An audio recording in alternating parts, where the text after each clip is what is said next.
Bismillahirrahmanirrahim. Assalamualaikum warahmatullahi wabarakatuh. Waalaikumsalam warahmatullahi wabarakatuh. Sebelum kita mulai perkuliahan pada pagi hari ini, kita diawali dengan berdoa terlebih dahulu ya. Berdoa dipersilahkan. Berdoa selesai. Hari ini saya akan menjelaskan mengenai penugasan yang akan kalian kerjakan selama 5 kali pertemuan untuk mata kuliah formulasi teknologi sediaan obat alam. Pada penugasan kali ini menggunakan metode pembelajaran project based learning. Jadi sebetulnya mulai tahun 2016 ya, sebetulnya metode pembelajaran itu sudah mulai SCL, yaitu Student Center Learning, di mana pembelajarannya itu berpusat pada mahasiswa atau pada siswa. Nah, ada macam-macam tuh metode pembelajaran. Ada ada self-directing learning, di mana nanti mahasiswa disuruh belajar sendiri gitu ya. Kemudian ada discovery learning, kemudian ada collaborative learning, contextual learning, di mana mahasiswa diberikan suatu materi, kemudian membentuk suatu kelompok, dan disuruh menganalisa, serta mempresentasikan. Itu contextual dan collaborative learning. Kemudian ada namanya problem based learning, di mana problem based learning itu suatu pembelajaran yang berdasarkan kasus atau berdasarkan masalah. Jadi kalau teman-teman misalkan sama dosen dikasih kasus, kemudian diminta untuk menyelesaikan, memecahkan, kemudian mempresentasikan hasilnya, itu namanya problem based learning. Nah, kali ini metodenya adalah menggunakan project based learning. Mungkin belum semua mata kuliah menerapkan ini, atau mungkin belum sama sekali, kecuali KWU mungkin. Ini mungkin menjadi suatu hal yang baru bagi teman-teman semuanya untuk metode project based learning. Kalau dari artinya sendiri itu pembelajaran yang berbasis proyek kan gitu ya. Jadi kalau misalkan dari bahasanya sendiri sudah ketahuan ya, di mana nanti project based learning ini suatu metode belajar yang sistematis dengan melibatkan mahasiswa gitu ya. Dengan melibatkan mahasiswa diminta untuk mengasah keterampilan, pengetahuan gitu ya, melalui proses penggalian ya yang panjang dan terstruktur, kemudian terhadap pertanyaan yang otentik dan kompleks, serta tugas dan produk yang dirancang itu harus hati. Jadi intinya adalah kita melibatkan mahasiswa dalam belajar pengetahuan dan keterampilan. Jadi teman-teman semua diminta untuk menggali keterampilan dan pengetahuan teman-teman semuanya, kemudian diminta untuk menganalisis, mengkaji, menggali gitu kan sesuatu, kemudian yang akan menghasilkan suatu produk. Ya, itu project based learning. Kemudian ada beberapa tahapan. Jadi intinya topik dari PBL ini adalah pengembangan produk atau bisa pengembangan bisnis ya, di mana dapat memberikan simulasi peningkatan kemampuan, dan bisa kita bisa menambah nilai tambah dari suatu produk yang telah ada di pasar. Jadi kalian membuat produk atau produk yang baru itu bisa benar-benar baru produknya, atau produk yang sudah ada di pasaran kemudian kalian modifikasi supaya menjadi nilai tambah dari suatu produk itu bisa. Nah, kemudian pada tahapan PBL ini sebenarnya ada beberapa tahapan. Ada tahapan persiapan, pelaksanaan. Tahap pelaksanaan itu adalah tahap inti gitu ya. Kemudian tahap akhir. Nah, untuk tahap persiapan adalah hari ini. Hari ini itu adalah proses tahap persiapan dan hari Senin. Nanti kita akan bertemu lagi di hari Senin, tapi hanya 50 menit, hanya 1 SKS. Jadi hari ini dan hari Senin nanti adalah untuk tahapan persiapan. Nanti akan saya jelaskan ngapain aja yang harus teman-teman lakukan, nanti akan saya jelaskan di format penugasannya. Jadi ketika tahap persiapan hari ini, yaitu saya sebagai dosen, sebagai fasilitator, itu menjelaskan ke teman-teman semuanya. Terkaitan dengan penugasan ini, terkaitan dengan konsep penugasan ini bagaimana. Kemudian nanti teman-teman diminta untuk mengidentifikasi kebutuhan atau untuk istilahnya untuk merancang lah, bahasa gampangnya untuk merancang apa yang akan kalian lakukan ke depannya. Kalian harus menyusun time frame atau timeline atau schedule. Jadi teman-teman diminta untuk mengkonsep kegiatan yang akan kalian lakukan untuk menyelesaikan proyek ini 4 minggu ke depan. Kayak gitu. Jadi nanti hari ini setelah saya jelaskan semuanya, nanti ada tanya jawab gitu ya, ada hal-hal yang perlu ditanyakan, nanti akan saya jawab dan akan kita diskusikan. Kemudian nanti setelah itu teman-teman membentuk suatu kelompok, kemudian silakan rapat, silakan meeting gitu ya, menyusun timeline, menyusun konsepnya, menyusun konsep kegiatannya, misalkan tempatnya di mana, waktunya kapan aja, mau bikin instrumen kapan, mau membagikan instrumen kapan, mau wawancara kapan, berapa orang yang akan diwawancara, terus melakukan fasilitas kesehatan apa saja, terus kapan saja waktunya. Nah, itu hari ini kalian mengkonsep dengan tim kalian sendiri-sendiri. Setiap kelompok itu silakan ditunjuk 1 orang untuk menjadi ketua kelompok atau ketua tim. Jadi setiap kelompok itu harus ada timnya, ketua timnya, gitu ya. Kemudian tahap yang selanjutnya adalah tahapan pelaksanaan dan tahapan inti. Di tahapan pelaksanaan ini, jadi nanti mahasiswa sudah menetapkan sistem alokasi waktu, mekanisme, aktivitas, dan lain sebagainya. Nanti mahasiswa mempresentasikan hasil rencana program atau rencana kerja yang disusun dalam 3 tahapan. Tahap pendahuluan, itu tahap persiapan, tahap inovasi, dan tahap evaluasi. Nanti akan saya jelaskan di formatnya. Ini kenapa saya perlu sampaikan, karena biar teman-teman itu tahu bahwa tugas ini itu bukan tugas yang diada-adakan atau mengada-ngada, tapi memang ada dasarnya, ada pedomannya, ada panduannya. Jadi bukan saya ngasih tugas ini untuk membebani kalian, tidak, tapi karena memang itu ada panduan atau pedoman untuk pelaksanaan metode pembelajaran project based learning. Kayak gitu. Nah, sebetulnya di project based learning ini, kalau sesuai dengan pedoman, teman-teman itu intinya merencanakan suatu produk, gitu kan, suatu konsep atau suatu bisnis dan sebagainya, di mana produk ini tuh sesuai dengan keinginan pemesan. Pemesan itu bisa apa? Kalau dalam perkuliahan ini adalah masyarakat, fasilitas kesehatan, tenaga medis, tenaga kesehatan, itu pemesan. Jadi kalau membuat merancang suatu produk, sampai dengan merealisasikan. Ini sebetulnya project based learning itu sampai menjadi suatu bentuk. Tuh, aslinya begitu. Jadi aslinya itu teman-teman tidak hanya merancang, tidak hanya mengidentifikasi dan merancang, tapi juga membuat. Nah, tapi di mata kuliah ini atau di penugasan ini, teman-teman tidak sampai dengan membuat. Karena kalau sampai dengan membuat, akan memakan waktu lebih lama. Dan lab juga belum dibuka untuk umum. Kayak gitu, karena di masa pandemi seperti ini. Jadi hanya sampai dengan merancang, mengidentifikasi, mengkaji, mengevaluasi, kemudian merancang ya formula, terus menuliskan ke dalam laporan dan mempertanggungjawabkan dalam satu bentuk presentasi. Jadi tidak sampai merealisasikan proyek, hanya sampai merancang dan menyusun. Nah, kemudian penutup. Tahapan akhir adalah tahap penutup, di mana mahasiswa itu membuka kemampuan untuk meningkatkan kreativitas. Ini susah ya. Jadi mahasiswa membuka kemampuan untuk meningkatkan kreativitas atas masukan dari dosen. Nah, itu kan nanti jadi saya sudah minta ke Mbak Claudia untuk kuliah FTSOA itu dijadwalkan hari Jumat. Jangan berubah-berubah hari Jumat, kecuali kalau saya ada halangan. Hari Jumat, sehingga nanti 1 minggu itu teman-teman bisa, misalkan, minggu ini timeline-nya adalah menyebarkan kuesioner ke masyarakat. Ada 30 orang misalkan. Kemudian, atau mewawancara mereka. Gitu. Nah, nanti di pertemuan hari Jumat besok, kalian melaporkan hasil dari kajian itu.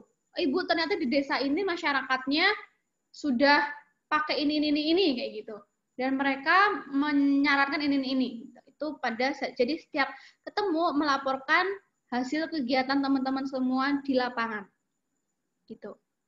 Ya, makanya ditunjuk ketua tim kelompok yang akan mempresentasikan. Nanti anggotanya menambahkan apabila masih ada hal-hal yang kurang. Ya. Kemudian mahasiswa memperbaiki kekurangannya untuk meningkatkan kemampuan. Nah, nanti ketika setiap pertemuan kita akan diskusi, nanti kalau misalkan ada hal-hal yang perlu ditambahkan, teman-teman harus memperbaikinya, atau ada hal-hal yang perlu diperbaiki, teman-teman harus memperbaikinya. Ya, dan masukan itu, saran-saran itu tuh tidak hanya dari saya, tapi juga dari teman-teman yang lainnya. Gitu. Jadi sarannya itu tidak hanya dari saya saja, tapi juga teman-teman yang lain juga bisa mempunyai hak untuk memberikan saran. Gitu. Ya, ini baru konsep umum. Jadi saya menjelaskan konsep umum dari metode project based learning. Nah, next-nya saya akan menjelaskan mengenai format penugasannya seperti apa. Sebentar, saya share screen dulu untuk Word-nya. Nah, Word-nya belum kebuka, sebentar.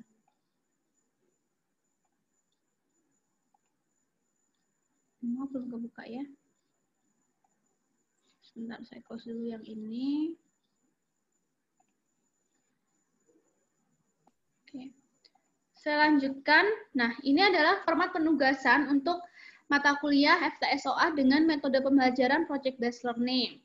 Di mana nanti capaiannya adalah capaian dari penugasan ini ya, mahasiswa mampu memperhatikan dan mengidentifikasi kebutuhan masyarakat dan fasilitas pelayanan kesehatan akan sediaan obat alam sebagai alternatif pengobatan. Jadi teman-teman harus memperhatikan dan mengidentifikasi apa yang dibutuhkan oleh masyarakat, apa yang dibutuhkan oleh fasilitas pelayanan kesehatan berkenaan dengan sediaan obat alam atau obat herbal. Di mana obat herbal ini bisa dapat dijadikan suatu alternatif pengobatan. Gitu. Ya, itu tujuan pertama. Capaian kedua adalah mahasiswa mampu membuat rancangan kegiatan. Nah, jadi hari ini, setelah ini, teman-teman silakan berkumpul dengan satu kelompoknya untuk membuat rancangan kegiatan. Ya. Yang ketiga adalah mahasiswa mampu melakukan kajian dan analisis kebutuhan sebagai data awal penyelesaian. Teman-teman harus mampu melakukan kajian ya, dan menganalisis kebutuhan si masyarakat dan fasilitas pelayanan kesehatan. Ini bisa sebagai data awal penyelesaian. Data awal itu maksudnya kan bisa mempunyai ide, oh ternyata masyarakat butuh ini, berarti saya mau bikin ini. Jadi data yang didapatkan dari masyarakat dan pelayanan kesehatan itu bisa menjadi bahan baku kalian untuk mengolah atau untuk merancang formula. Dan yang keempat, mahasiswa mampu melakukan kajian atau inovasi yang dibutuhkan agar proyek sesuai kebutuhan. Jadi kan harus mengkaji, kemudian kan harus berpikir kreatif dan inovatif supaya proyek yang dibuat itu benar-benar proyek atau produk yang dibutuhkan oleh masyarakat. Yang kelima adalah mahasiswa merancang formulasi sediaan obat alam dari hasil kajian kebutuhan. Kalian sudah mengkaji kan kajian kebutuhan, sudah mereview artikel-artikel ilmiah, kemudian habis itu kalian mampu merancang formula. Formula itu yang dibutuhkan oleh masyarakat pastinya. Dan yang terakhir adalah mahasiswa mampu menyusun laporan sesuai dengan ketentuan dalam penugasan ini. Nanti ada di bawah ketentuannya. Kemudian yang selanjutnya adalah deskripsi tugasnya. Yang pertama, objek harapannya adalah mahasiswa diminta, jadi kalian ngapain aja sih, jadi mahasiswa itu diminta untuk merancang, kemudian membuat, dan mengevaluasi sediaan obat alam dalam bentuk laporan dan hasil formulasi sediaan. Ya, berdasarkan apa? Berdasarkan hasil analisa kebutuhan masyarakat, kebutuhan fasilitas pelayanan kesehatan, serta review artikel-artikel ilmiah. Jadi intinya kalian bikin formulasi berdasarkan ini tadi, ketiga ini tadi. Kemudian nomor 2 yang harus dikerjakan dan batasan-batasannya. Apa saja yang dikerjakan oleh mahasiswa? Yang pertama adalah membuat kelompok dengan memilih anggota kelompok sendiri. Kelompok terdiri dari 4 sampai 5 mahasiswa. Kemudian yang kedua, kegiatannya adalah merancang time frame yang hari ini akan kalian lakukan. Merancang time frame yang dilakukan dalam penyelesaian permintaan tugas. Ya.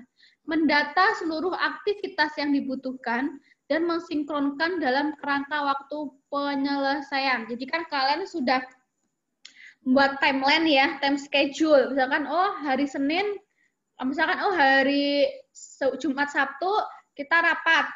Ya, kemudian misalkan hari Minggu instrumennya atau kuesionernya harus sudah jadi. Hari Senin dipresentasiin misalkan. Oke, hari Rabu mulai terjun ke masyarakat atau menghubungi kepala desa atau siapa kayak gitu. Dan hari Kamis menyusun hasil kajian, hari Jumat kita ketemu lagi kayak gitu. Itu ya. Kemudian habis itu mahasiswa menetapkan sistem alokasi waktu, mekanisme, aktivitas, dan koordinasi yang akan dilakukan dalam penyelesaian tugas. Yang kelima, mahasiswa mempresentasikan hasil rencana program atau rencana kerja yang disusun dalam 3 tahapan, tahap pendahuluan atau tahap persiapan hari ini, yang nantinya akan dipresentasikan pada hari Senin. Ya. Kemudian tahap inovasi, kemudian tahap evaluasi untuk penetapan hasil. Nomor 6 adalah mahasiswa membuka kemampuan untuk meningkatkan kreativitas atas masukan dari dosen dan pemesan. Pemesan itu siapa? Yaitu masyarakat dan fasilitas pelayanan kesehatan. Itu pemesan. Yang ketujuh, mahasiswa memperbaiki kekurangannya untuk peningkatan kemampuannya. Kalau ada masukan-masukan dari dosen, dari masyarakat, nah itu kalian harus diperbaiki. Yang kedelapan, mahasiswa menulis dan melaporkan hasil rancangan formula dan cara pembuatan formula. Jadi kalian harus menulis, melaporkan hasil rancangan formula dan cara pembuatan formula sediaan obat alam dalam bentuk sediaan non-solid, semi-solid, dan solida. Pilih salah satu sediaan yang mana yang akan dibikin. Yang ke-9, setelah menulis, melaporkan, kemudian mempresentasikan hasil rancangan formulanya di depan teman-teman dan dosen. Kita pakainya Zoom. Laporannya apa saja sistematikanya ada di sini. Teman bisa baca ya, seperti biasa kok sistematikanya. Tolong diperhatikan spasinya, rata kanan, rata kirinya, kemudian bentuk hurufnya, ukuran hurufnya, marginnya, terus kemudian pakainya ejaan baku bahasa Indonesia yang baik dan benar. Kemudian penomoran halamannya diperhatikan di sebelah mana, penomoran tabel, kemudian penomoran gambar, grafik, foto itu diperhatikan. Ya, ini penilaiannya. Jadi ada nilainya juga proyek ini. Jadi tidak hanya melakukan, tapi ada nilainya. Ada penilaian proyek, ada penilaian lomba presentasi, dan ada prosentase. Nah, prosentase bobot kriterianya adalah tahap persiapan besok hari Senin itu 10%. Tahap pelaksanaannya 30%. Hasil proyeknya 25%, tahap akhir 25%, sikap kerja 10%. Jadi nanti hasil proyek itu adalah laporan 25%, tahap akhir adalah presentasi 25%. Ya. Tahap pelaksanaannya ini adalah ketika kalian mempresentasikan ke saya atau melaporkan ke saya apa-apa sudah dikerjakan. Dan tentunya jadwalnya sudah diatur oleh admin prodi kapan saja. Tahap persiapannya besok ini hari Senin. Begitu ya. Untuk bobot penilaiannya, kita biar transparan. Kemudian jadwal pelaksanaannya, ini juga sudah saya schedulekan, saya atur. Tahap persiapan adalah minggu ke-2 September, jadi hari ini. Dan besok hari Senin. Kemudian kegiatan inti yaitu apa? Kegiatan inti itu adalah kajian kebutuhan masyarakat dan kajian kebutuhan fasilitas kesehatan. Itu minggu ke-3 dan minggu ke-4 September. Ya. Kemudian kajian artikel ilmiah itu adalah minggu pertama Oktober. Kemudian menyusun laporan dan PPT itu juga minggu pertama. Ya. Satu pengumpulan laporannya adalah minggu ke-2 Oktober. Ya. Presentasi hasil rancangannya itu bisa minggu ke-3 dan minggu ke-4. Gitu ya untuk timeline-nya. Atau mudah-mudahan itu tidak tidak mundur ya, mudah-mudahan saja tidak mundur untuk timeline pertemuannya. Kemudian begini teman-teman semuanya, setiap langkah yang kalian lakukan, misalkan mulai dari tahapan persiapan hari ini, tolong divideokan. Tahap persiapan divideokan. Mau rapat pakai Zoom berarti direcord. Rapat pakai video call juga harus direcord. Tuh. Atau bertemu langsung gitu, rapat langsung juga harus direcord, direkam. Kemudian tahap pembuatan kuesioner misalnya direkam. Kemudian saya pengen lihat wajah yang membuat itu siapa saja, bikinnya apa kayak gitu. Kemudian misalkan lagi pas wawancara, terus pergi ke kepala desa misalkan, atau pergi ke masyarakat, itu harus juga direkam. Semua hal yang kalian lakukan itu direkam. Dan saya bisa melihat wajah yang mengerjakan itu siapa. Direkam secara lengkap. Ya. Nah, kemudian nanti di akhir pertemuan, itu yang dikumpulkan laporan, PPT, dan hasil rekaman videonya. Bukan rekaman. Hasil video selama proses kegiatan PBL. Ya. Nah, nanti misalkan ibu kan pas wawancara harus full nggak ngerekamnya? Iya, harus full ngerekamnya. Pokoknya semuanya harus full. Tapi nanti ketika digabungkan, ya, menjadikan satu video itu silakan diedit, menjadi video yang menarik dan bagus, kemudian tidak semua dimasukkan. Ya, intinya saya pengen lihat di video itu, siapa saja yang aktif, perannya apa saja di dalam tugas ini, ya dia ngapain aja, kemudian keaktifan setiap mahasiswa. Karena saya tidak mau dari 5 orang yang aktif hanya 3 orang, yang 2 cuma numpang nama doang, saya nggak mau itu. Atau misalkan 5 orang, yang 3 orang ke masyarakat, 2 orang bikin laporan, saya juga nggak mau. Pokoknya semua orang itu harus terjun ke lapangan dan bertemu dengan orang secara langsung. Atau via phone, atau via video call, terserah.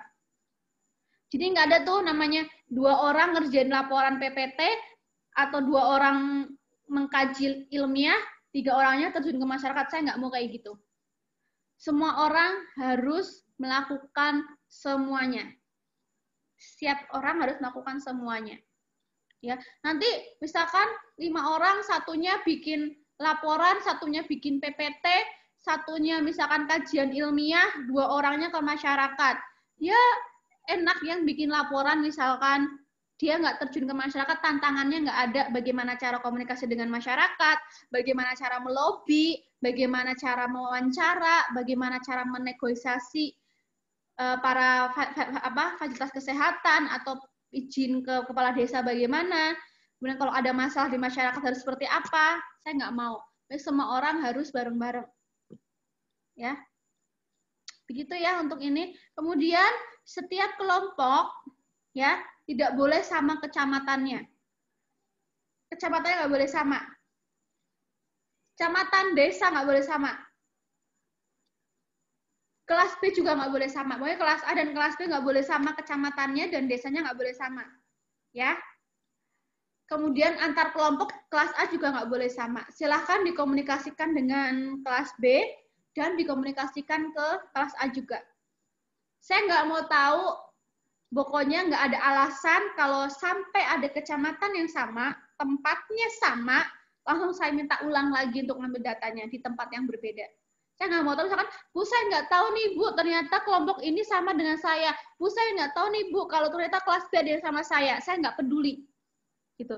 Dan intinya adalah gimana caranya kalian mengkomunikasikan dengan kelas kalian, antar kelompok, maupun dengan kelas B. Karena saya pengen melatih soft skill kalian untuk berkomunikasi dan bernegosiasi. Kayak gitu. Gitu ya untuk tugasnya satu kecamatan, karena kalau satu desa itu nanti takutnya di desa itu nggak ada apoteknya misalkan, adanya hanya masyarakat, nggak ada bidannya. Nah itu nggak mau. Nah untuk fasilitas kesehatan itu minimal 3 tempat. Yang pertama adalah ada bidannya, harus ada bidannya, ada puskesmasnya, dan ada apoteknya. Minimal ya harus ada apotek, puskesmas, dan ada bidannya. Ketiga. Kemudian itu pedus. Kemudian kalau misalkan mau menambah dokter boleh, nambah perawat boleh, menambah toko obat juga boleh, tapi minimal ada 3 itu yang fasilitas kesehatan. Dan masyarakatnya minimal 30, lebih boleh, minimal 30 orang. Lebih boleh, tapi minimal 30. Ya. Oke, gitu ya. Misalkan kamu mau ambil kecamatan Gombong, ada puskesmas Gombong, ada apotek banyak di Gombong, ya.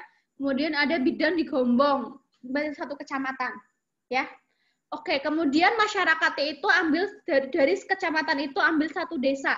Misalkan, saya ambil di desa Wero, berarti 30 orang itu di desa Wero semuanya. Jangan sampai 5 di Wero, 5 di Kedung Puji, 5 di Gombong, itu nggak boleh. Ya, jadi 30 di desa yang sama. Nah, untuk fasilitas kesehatannya itu di kecamatan yang sama. Gitu. Gitu? Ya, ada yang mau ditanyakan mungkin? Silahkan saya membuka tanya jawab. Silahkan ada yang mau ditanyakan? Saya akan buka tanya jawab. Nanti bingung ngerjainnya, mending tanya sekarang. Ada yang mau ditanyakan? Silahkan. Silahkan ada yang mau ditanyakan? Saya tunggu. Saya tunggu 5 menit, kalau mau ada pertanyaan saya tutup. Terus nanti kalau bingung jangan salahkan saya. Kalau ditanyakan mungkin silahkan, nggak apa-apa, tanya apa aja boleh. Bu, saya izin bertanya. Iya Mbak Ayu, gimana? Jadi kan minggu ini kita masuk ke tahap persiapan ya Bu? Yes. Di tahap persiapan ini kita hanya membuat schedule, menentukan tempat, waktu, dan subjek yang mau diwawancara, apa kayak gitu doang, apa gimana Bu? Oke, jadi tahap persiapan adalah teman-teman membuat time schedule, ya, tadi time schedule. Kemudian menyiapkan instrumennya. Misalkan, saya mau pakai kuesioner, itu disiapkan. Kemudian wawancara juga disiapkan. Misalkan instrumennya mau Google Form atau mau hard file, itu disiapkan. Nah kemudian desanya mau di mana tempatnya. Kemudian fasilitas kesehatannya mau di mana? Karena apa? Supaya nanti dari admin prodi, itu bisa membuatkan surat. Karena kalau masuk ke instansi kesehatan itu nggak mudah. Masuk ke desa juga nggak mudah. Ada surat pengantarnya biasanya. Kalau fasilitas kesehatan masih ada pengantarnya. Kayak gitu. Nah, nanti kan hari Senin saya tahu tuh, ternyata kelompok ini mau di desa ini, mau di puskesmas ini. Langsung kita buatkan surat. Nanti teman-teman bisa ngambil suratnya di prodi hari Selasa, kayak gitu maksudnya. Nanti hari Selasa langsung bisa gerak nih. Oke, si kamu ke sana dulu, si kamu ke kepala desa gitu.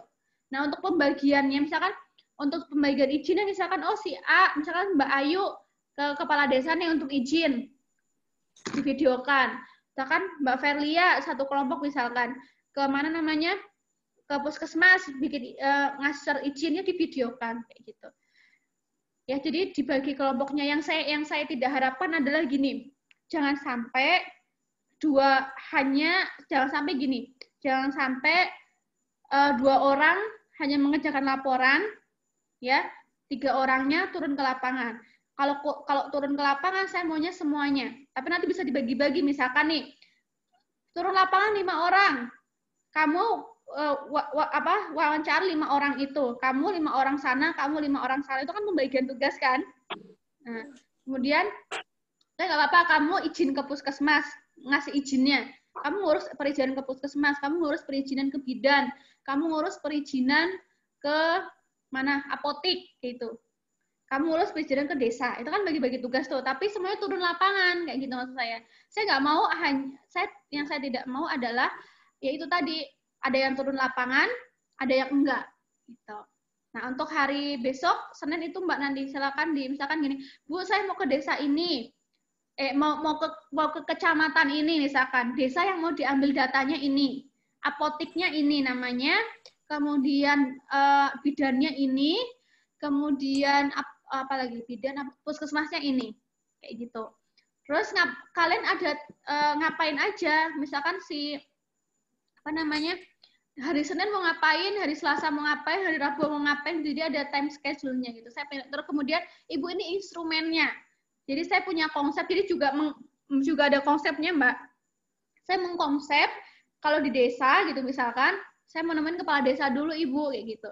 Kemudian nanti habis itu saya mau mengumpulkan ibu-ibu PKK misalkan untuk diambil datanya.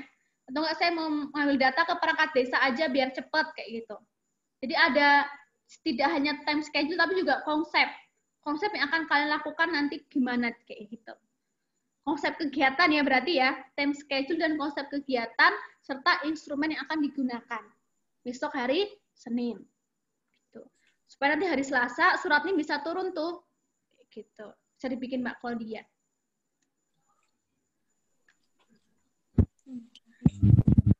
Ada yang mau ditanyakan lagi? Ibu izin bertanya. Iya Mbak Ayu Fatimah. Ini kan beberapa anggota ada yang di luar kota ya Bu. Untuk berkontribusi langsung bagaimana Bu? Nah, itu nanti kalau misalkan wawancara, yang gimana cara misalkan video call sama masyarakatnya, itu boleh. Atau misalkan gini, misalkan si dia wawancara misalkan by phone juga nggak masalah wawancara ya. Dia wawancara by phone boleh. Kemudian apalagi? Pokoknya dia tuh harus bertatap muka dengan masyarakat, entah pakai online, entah pakai offline gitu Mbak. Salah. Kalau yang di luar kota loh ya, kayak gitu. Kontribusi ke masyarakatnya kayak gitu. Ada lagi? Dan jangan lupa divideokan ya Mbak setiap proses. Ada lagi yang mau ditanyakan?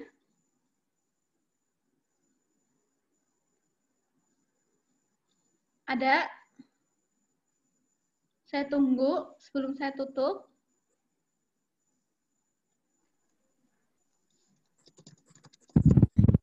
Bu, mau bertanya lagi Bu. Yes. Kira-kira untuk yang instrumen tadi, yang kuesioner itu isinya kira-kira apa aja Bu? Apa secara umum, apa spesifik? Nah, sekarang kamu pengen tahu apa dari masyarakat? Sesuai dengan yang pengen kamu tahu dari masyarakat apa? Yang pasti ada data demografi. Demografi itu artinya nama, umur, pekerjaan, penghasilan itu harus ada. Data demografi harus ada. Cuma nanti isiannya itu kamu pengen tahu apa dari masyarakat kan gitu. Misalkan saya pengen tahu masyarakat pakai obat herbal apa enggak gitu misalkan ya. Kemudian tanaman apa yang dipakai oleh masyarakat, misalkan gitu. Saya pengen tahu di desa itu, di kecamatan itu ada tanaman apa, misalkan tanaman kayak gitu-gitu loh Mbak. Jadi hal-hal yang pengen kamu gali, hal-hal yang pengen kamu tahu dari masyarakat itu yang akan dijadikan kuesioner. Pasti setiap kelompok akan beda-beda, karena kan pikirannya kan beda-beda ya, yang pengen ditahu kan beda-beda. Tidak harus sama setiap kelompok kuesionernya. Kalau sama malah saya curiga. Oke Bu, terima kasih. Ya, jadi tergantung apa itu ya Mbak ya, sesuai dengan yang dibutuhkan apa. Banyak contohnya, nanti bisa teman-teman cari di penelitian orang ya, kemudian bisa cari di skripsinya mahasiswa yang sudah ada di Google, maksudnya di internet gitu, itu juga bisa. Untuk kuis instrumennya nanti di hari Senin saya mau lihat nih, misalkan oke, kelompok 1 saya mau cek instrumen apa aja yang kamu pakai, terus instrumennya gimana, apa aja isinya kayak gitu. Nah, nanti kalau misalkan ada masukan dari saya, harusnya begini Mbak, Mas gitu, itu kalian perbaiki hari Senin itu. Gitu. Nanti hari Senin nanti teman-teman presentasi setiap kelompoknya. Biar ada masukan dari saya atau dari teman-teman yang lainnya gitu. Jadi masukannya itu tidak hanya dari saya saja. Ada lagi? Ada lagi mau ditanyakan?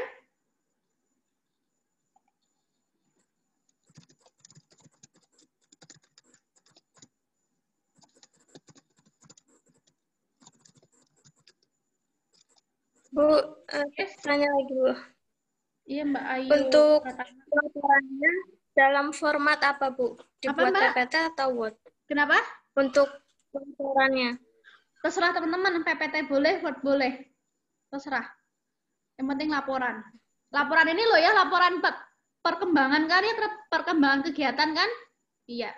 Bukan laporan akhir kan? Iya. Word boleh, PPT boleh. Tapi yang laporan hasil akhir itu jelas pakai Word. Presentasi hasil pakai PPT gitu. Kalau hanya kemajuan laporan terserah mau PPT boleh, mau Word boleh, monggo. Ada lagi yang mau ditanyakan?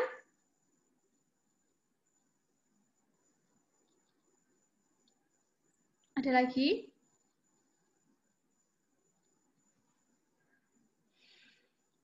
Siapa yang mau bertanya? Sudah cukup?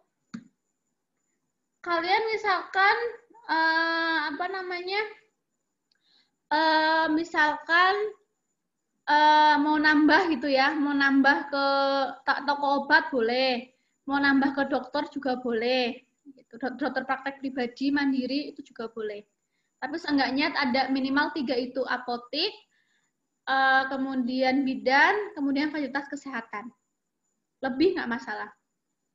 Kemudian gini teman-teman, kalau misalkan nanti teman-teman mengerjakan ini secara baik, gitu kan, hasilnya baik, kemudian mulai dari persiapan, mulai dari proses pelaksanaan gitu ya, mulai dari menulis laporan gitu kan, membuat laporan itu latar belakangnya baik, kemudian isiannya baik, rancangan formulanya baik, artikel atau referensi yang dipakai juga banyak gitu kan, kemudian presentasinya juga bagus gitu kan, itu nantinya pasti akan saya kasih nilai A. Tapi dengan catatan itu semua harus baik gitu.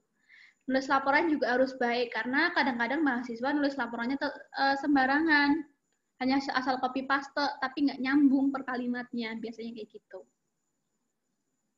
Ya, jadi nanti nilainya kalau misalkan bagus akan saya nilai bagus, kalau sedang akan saya nilai sedang gitu. Kalau asal-asalan juga akan saya nilai asal-asalan. Tapi insya Allah kalau yang benar-benar bagus, nanti akan saya kasih nilai A di mata kuliah ini. Oke. Kemudian nanti referensi yang digunakan itu maksimal 10 tahun. Jadi 2010 itu yang maksimal kalian pakai. Tidak boleh di bawah 2010. Terserah mau pakai artikel bahasa Inggris, artikel bahasa Indonesia, pakai apa terserah. Referensinya mau skripsi, mau tesis, terserah teman-teman. Tapi yang jelas lengkap, ada tesis, ada skripsi, terus ada artikel. Gitu. Tahunnya juga maksimal 2010, nggak boleh di bawah itu. Bikin latar belakang masalahnya juga harus bagus, kemudian analisis datanya juga harus bagus, kayak gitu. Karena kan tugas ini bukan tugas yang mudah kan, dan baru pertama kali mungkin kalian terjun ke masyarakat langsung, ketemu dengan tenaga medis, tenaga kesehatan gitu kan, ketemu dengan bidan, ketemu dengan masyarakat, kalian akan merasakan bagaimana susahnya mewawancara mereka, gitu. Bagaimana susahnya membuat mereka ngisi kuesioner misalkan, atau memahamkan mereka, bagaimana susahnya mendapatkan izin untuk melakukan penelitian gitu. Nanti kalian akan merasakan itu. Dan kalian bagaimana caranya memecahkan masalah yang kalian hadapi. Ya. Nanti akan terlihat di situ siapa mahasiswa yang egois, siapa mahasiswa yang bisa diajak bekerja sama, siapa mahasiswa yang komunikatif, ya, yang pintar negosiasi, pintar lobby, nanti akan kelihatan di situ. Kayak gitu. Jadi benar-benar pengen mengasah soft skill-nya teman-teman. Jadi tidak hanya kuliah di depan laptop gitu kan, kemudian menulis saja, tapi juga benar-benar berperan di dalam masyarakat.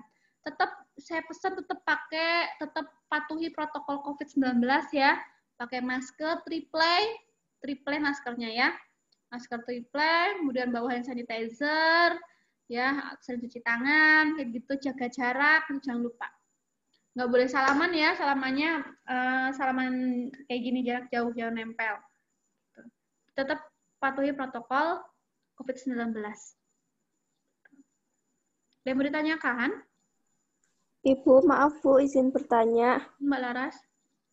Kalau misalnya itu yang memberikan surat kan harus terjun semua ya Bu. Lah kalau yang rumahnya jauh gimana Bu, yang di luar kota? Nah, itu nanti ngikut mungkin video call mungkin bisa. Misalkan si A dan si A ngurus ke puskesmas gitu ya. Si B di luar kota. Ya pas ngasih suratnya itu video callan. Gitu. Oh iya Bu, makasih Bu. Ada lagi?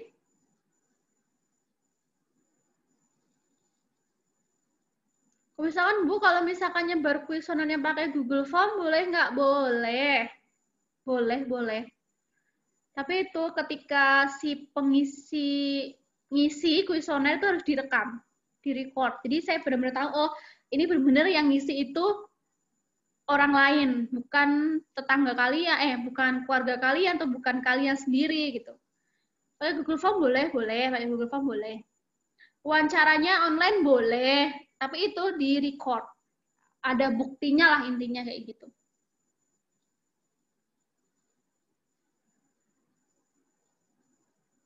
Ada lagi? Cukup? Ada yang bertanyakan? Sudah? Bu, satu lagi, Bu. Iya, Mbak Ayu. Kenapa? Mbak Ayu Pratama. Itu tadi yang kuesioner itu yang ngisi langsung masyarakat di desa yang ditunjukkan, Bu, apa? Gimana? Yes. Langsung tergantung Mbak kuesionernya ini buat siapa? Buat masyarakat. Berarti kalau buat masyarakat yang ngisi masyarakat langsung. Atau buat tenaga kesehatan, berarti yang ngisi tenaga kesehatan. Gitu.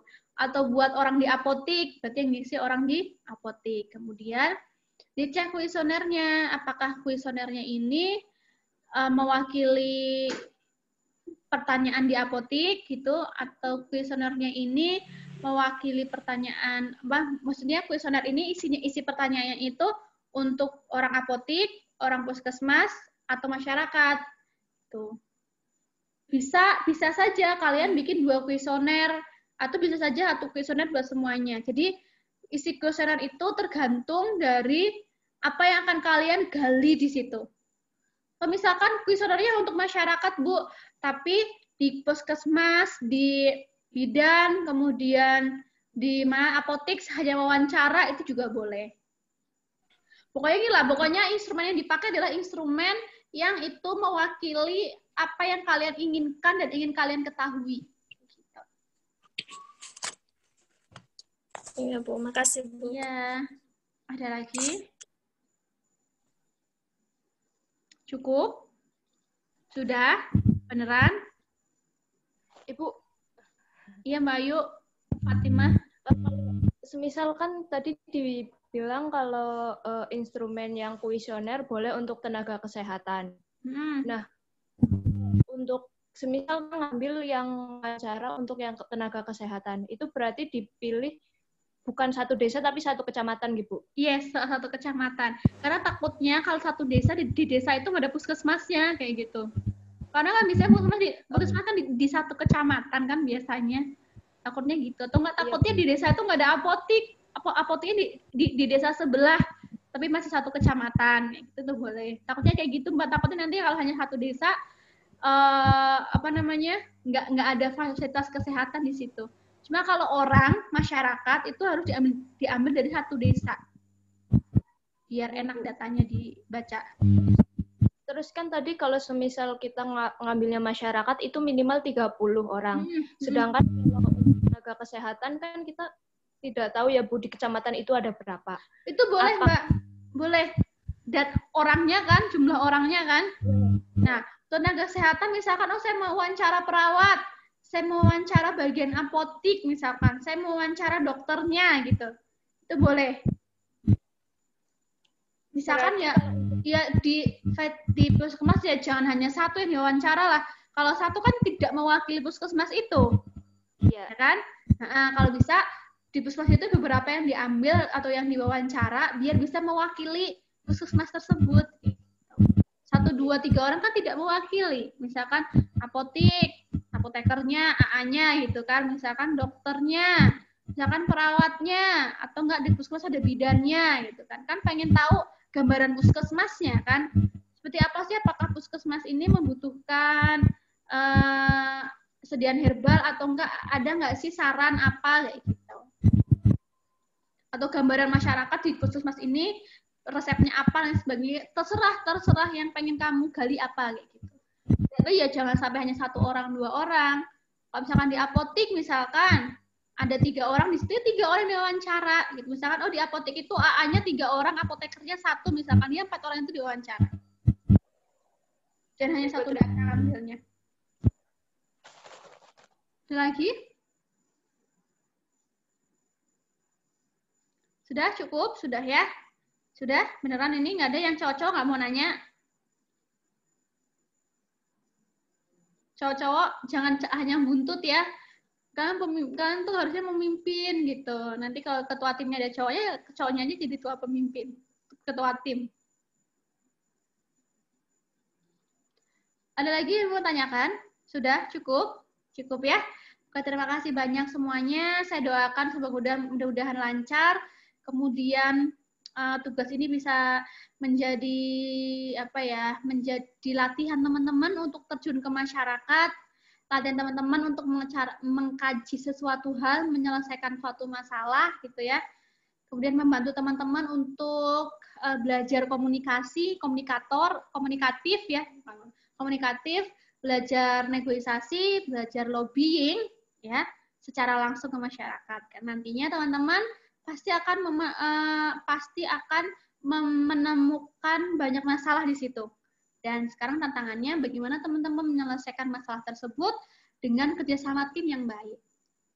Gitu. Ya. Terima kasih banyak, sampai bertemu hari Senin. Hari Senin saya tunggu ya. Harus sudah siap untuk dipresentasikan konsep kegiatan, timeline ya, atau penjadwalan waktu dan instrumen yang akan digunakan. Terima kasih dari saya. Mohon maaf apabila ada salah kata. Saya akhiri ya untuk perkuliahan hari ini. Silakan habis ini teman-teman rapat ya, atau membicarakan apa yang mau dikerjakan. Jangan lupa selalu didokumentasikan, direkam ya, divideokan. Karena nanti videonya akan digabung ya, karena menjadi laporan juga. Saya akhiri. Wassalamualaikum warahmatullahi wabarakatuh. Waalaikumsalam warahmatullahi wabarakatuh. Koordinator mata kuliah, silakan mengabsen teman-temannya sekarang. Siapa yang nggak hadir? Mbak Dwi Melinda izin. Gladi, selain itu siapa? Nanti di WA-kan ke saya nggih, laporan yang tidak hadir siapa saja, izin atau tidak ada keterangan. Ya, Mbak siapa itunya? Core-nya? Irma, Bu. Mbak Irma. Oke, baik. Terima kasih semuanya. Saya end meeting nggih. Oke.